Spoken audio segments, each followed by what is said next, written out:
Welcome back to Machina Zone. Here on this channel, we explore the hidden world of machines, production, and the technologies that shape our everyday lives. From massive construction equipment to delicate industrial processes, we bring you closer to the fascinating stories behind the things we often take for granted.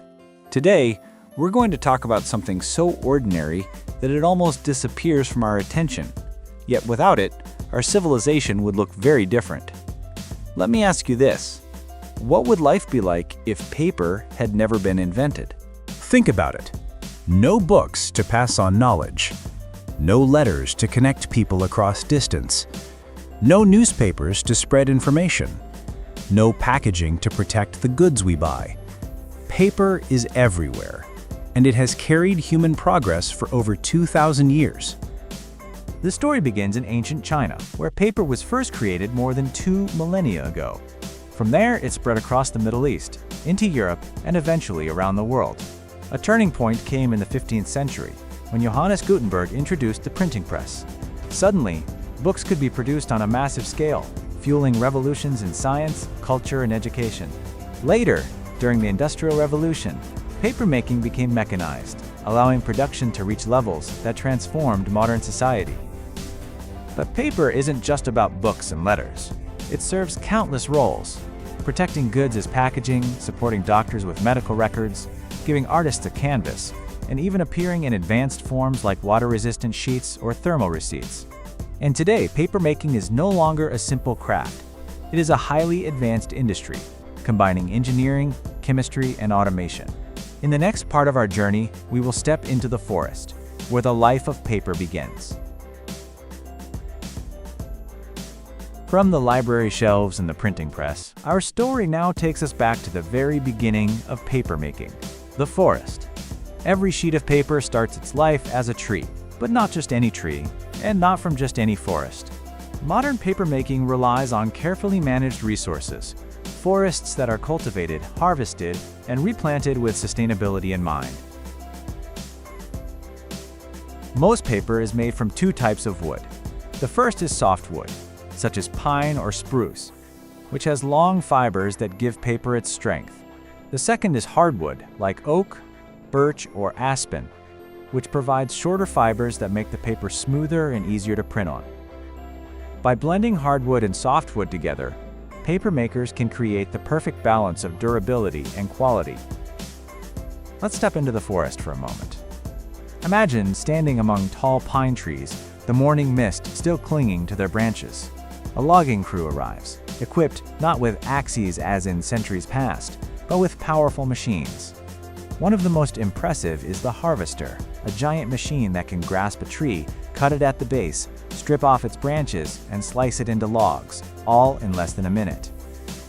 Nearby, a forwarder or skidder loads these logs and carries them to a staging area, where trucks wait to transport them to the mill. This process may look overwhelming, but it is guided by strict principles of sustainability. For every tree that is harvested, new ones are planted. Logging crews carefully select which areas to cut and which to leave untouched, ensuring that forests continue to thrive. In fact, many modern papermaking operations are part of certified forestry programs that guarantee responsible management of the land. The idea is simple. We must take care of the forest if we want the forest to take care of us.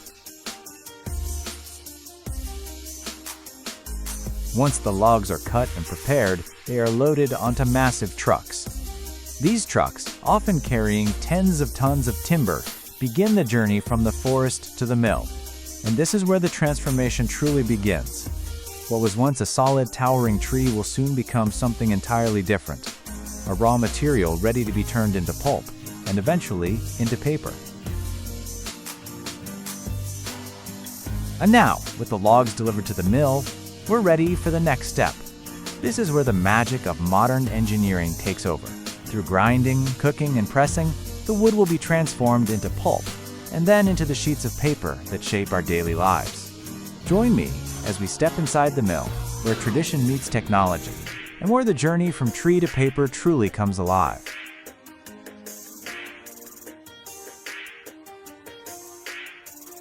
Now that the logs have arrived at the mill, the real transformation begins. What was once a towering tree in the forest is about to become thin, delicate sheets of paper. Inside the mill, engineering and chemistry work hand in hand, guided by machines the size of buildings, all moving with precision. This is not a simple craft. This is industrial artistry on a massive scale.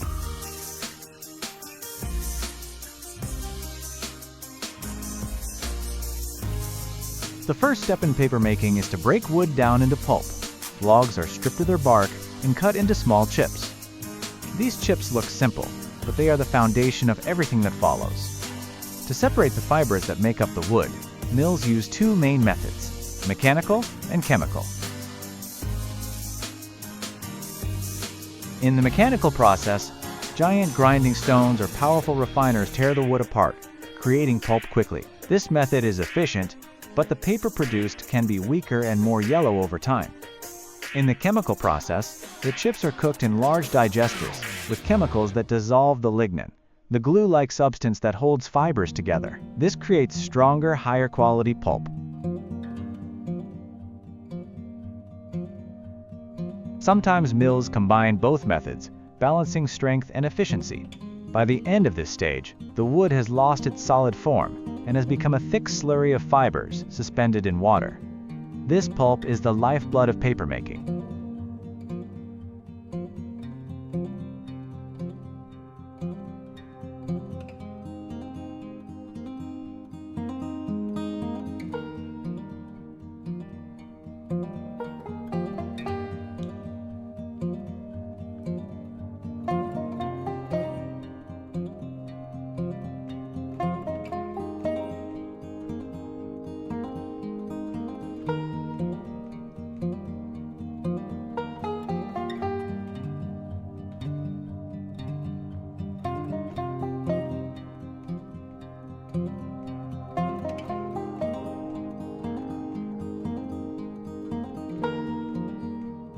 Raw pulp is far from the clean white sheets we're used to. It contains lignin, resins, and other natural substances.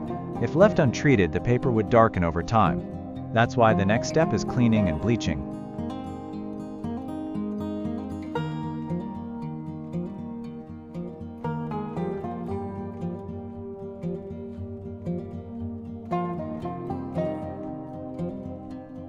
The pulp passes through screens and cleaners that remove dirt, sand, or knots of wood. After that, it undergoes a bleaching process. In the past, chlorine was widely used, but today mills focus on safer, more environmentally friendly chemicals, such as oxygen, ozone, or hydrogen peroxide.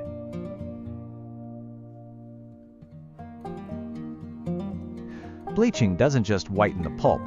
It improves brightness, purity, and stability.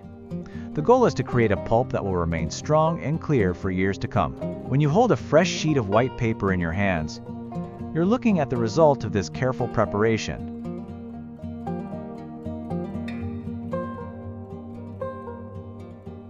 Once the pulp is cleaned, it's time to give the paper its character. Not all paper is the same. Some must resist water. Others need to be glossy, smooth, or extra strong. To achieve this, papermakers add special ingredients. Starch is often added for strength. Clay or calcium carbonate might be mixed in to improve brightness and printability. Resins and polymers can make paper resistant to moisture or grease. Dyes may even be used to adjust the shade. This is where science meets creativity. By adjusting the recipe, mills can create paper for packaging, for books, for medical use, or for highly specialized industries. The pulp is no longer just wood fiber. It is now a carefully engineered material. Now comes the most fascinating stage, forming the sheet. The pulp, which is still mostly water, is poured onto a moving wire mesh in the paper machine.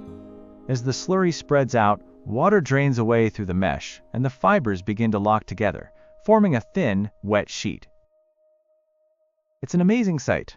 Something that was once a tree, then a cloudy pulp, is now recognizable as paper. At this point, the sheet is fragile, like wet tissue. It can tear with the slightest touch. To strengthen it, the sheet must move quickly to the next stage, pressing and drying.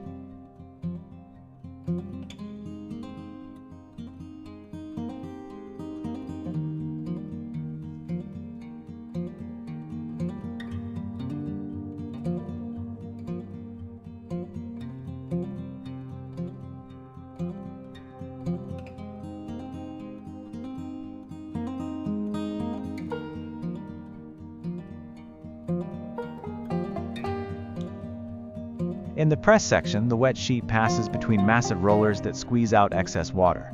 Imagine a sponge being pressed dry, but on a scale the size of a house.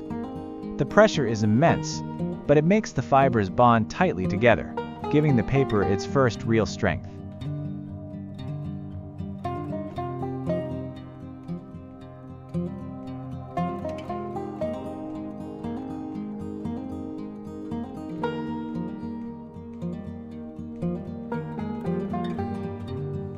After pressing, the sheet still contains a lot of moisture. To finish the job, it enters the drying section. Here, it winds around dozens of heated cylinders, evaporating the remaining water. The air fills with steam as the sheet dries, transforming into something durable and usable. By the time it leaves the dryers, the paper is strong, dry, and ready for finishing touches.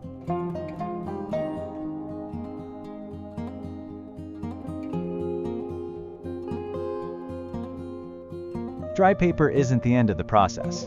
To improve its surface, it passes through calendar rollers, heavy cylinders that smooth and compress the sheet. This gives the paper a uniform thickness and, depending on the treatment, a glossy or matte finish.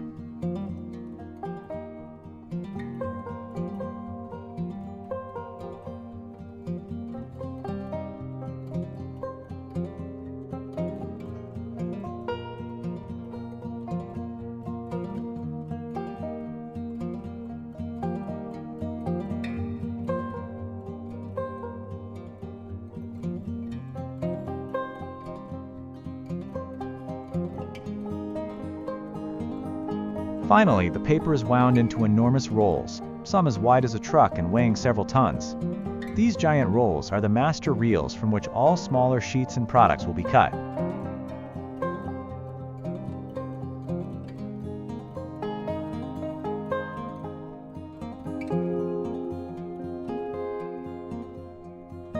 The last step is precision cutting. The massive reels are sliced into smaller rolls or sheets, depending on their intended use. Each batch is carefully inspected for quality. Every detail matters, from thickness and color to surface finish. Once approved, the paper is packaged, often wrapped in protective layers, and stacked onto pallets. From here, it is shipped around the world, to schools, offices, hospitals, printers, and factories.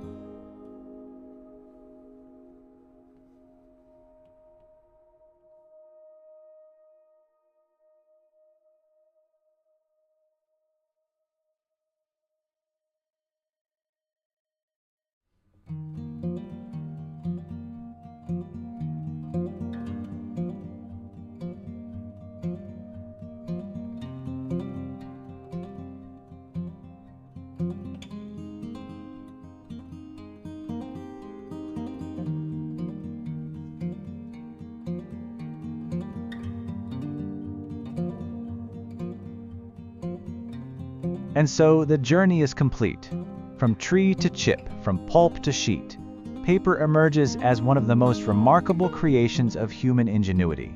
Each page you touch carries within it a history that stretches back 2,000 years, and a process that involves forests, machines, chemistry, and skilled human hands. Paper has preserved our past, supports our present, and will continue to adapt for the future. Every notebook, every package, every medical record is a quiet reminder of how this simple product shapes our world. When you hold a sheet of paper, you are holding the result of centuries of progress and thousands of precise steps. Truly, each page is a small miracle of industry and imagination.